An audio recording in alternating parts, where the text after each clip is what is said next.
Rangpur metropolitan হারাকাস থানার নবাগত officer in charge OC হিসাবে মমিনুল ইসলাম সোহেল যোগদান করেছেন।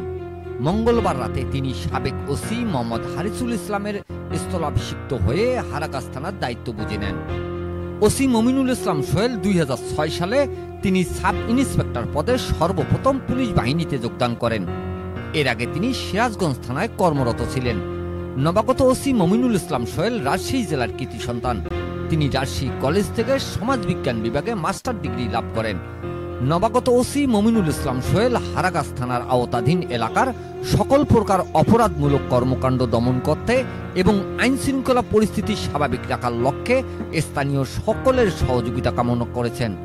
গত 5ই আগস্ট সরকার পতনের পর থেকে সারা দেশে পুলিশের মধ্যে বদলি প্রক্রিয়া চলমানের অংশ হিসেবে হারাকাস থানার ওসি হারিসুল ইসলামকে নৌ পুলিশে বদলি করা হয়। Mizanur Rahman, DRS news.